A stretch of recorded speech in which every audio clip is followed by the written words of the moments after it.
నెల్లూరు జిల్లా ఆత్మకూరు పట్టణ police station నందు గంజాయి విక్రయిస్తున్న ముఠా విషయమై డీఎస్పీ వేణుగోపాల్ ఆధ్వర్యంలో విలేకరుల సమావేశం నిర్వహించారు.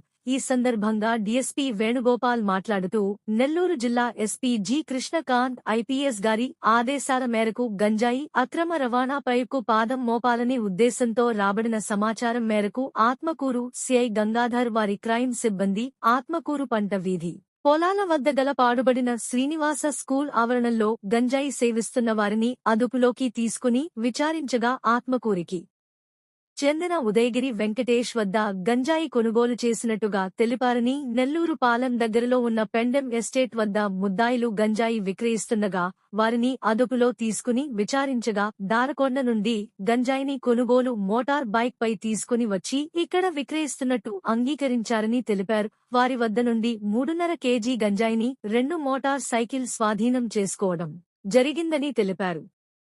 గంజాయి లాంటి మార్గద్రవ్యాలను వినియోగించిన కఠిన చర్యలు తప్పవని డీఎస్పీ వేణుగోపాల్ హెచ్చరించారు. కృష్ణకాంత్ ఐపీఎస్ గారి ఉత్తర్వుల మేరకు ఈరోజు మా సిఐ గంగాధరరావు వాళ్ళ ఎస్ఐస్ అందరూ కూడా ఈ గంజాయి గురించి అమ్ముతున్నారు, సప్లై చేస్తున్నారు అనే సమాచారం మీద ఈరోజు దాడి చేయడం జరిగింది. వాళ్ళందరూ కూడా ఆత్మకూరు పంటల పొలాల్లో అక్కడ శ్రీనివాస స్కూల్ ఆవరణంలో రైడ్ చేస్తే అక్కడ మొత్తం 7-9 మంది వ్యక్తులను అరెస్ట్ చేయడం జరిగింది. వాళ్ళు ముఖ్యంగా ఇద్దరు షేక్ మీరావలి, దొడ్డూరు బ్రహ్మాచారి, వీళ్ళిద్దరు కూడా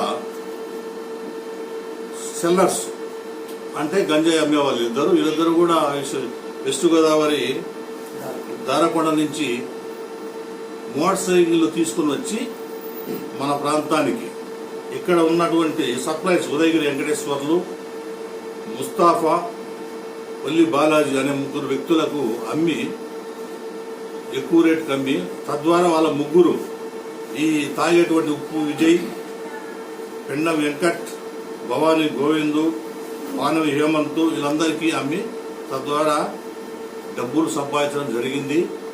ఈ విషయంలో మా సిఐ గారు వాళ్ళ టీం అద్భుతంగా పనిచేసి ఇలా పట్టుకోవడం జరిగింది. వాళ్ళ దగ్గర నుంచి 3.5 కేజీల గంజాయిని 2 మోటార్ సైకిళ్లు స్వాధీనపరచుకోవడం జరిగింది.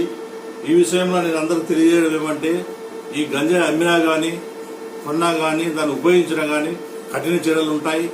ఆంధ్రప్రదేశ్ ప్రభుత్వం కూడా దీని మీద లీగల్ అని సపరేట్ వింగ్ను ఏర్పాటు చేయడం జరిగింది. దీనికి ప్రత్యేక టీములు ఏర్పాటు జరిగింది. ఎవరైనా అమ్మినా గానీ తాగినా గానీ సప్లై చేసినా గానీ కఠిన చర్యలు ఉంటాయని చెప్పి తెలియజేస్తున్నాను. ప్రతి ఒక్కరికి, ముఖ్యంగా స్టూడెంట్స్ చాలా మంది వాళ్ళ జీవితాలు నాశనం చేసుకుంటున్నారు. ప్రజలంతా కూడా గ్రహించాలి. తల్లిదండ్రులు దీన్ని బాధ్యత తీసుకుని వాళ్ళ పిల్లలు జాగ్రత్తగా చూసుకోవాలా. సమాజంలో ఉన్న ప్రతి ఒక్కరు కూడా భాగస్వామ్య ఈ గంజాయి మాదక ద్రవ్యాలను నిషేధించడానికి, నిర్మూలించడానికి ప్రతి ఒక్కరు ప్రయత్నం చేయాలని చెప్పి అందరికి ప్రజలు కూడా కోరుకుంటున్నారు.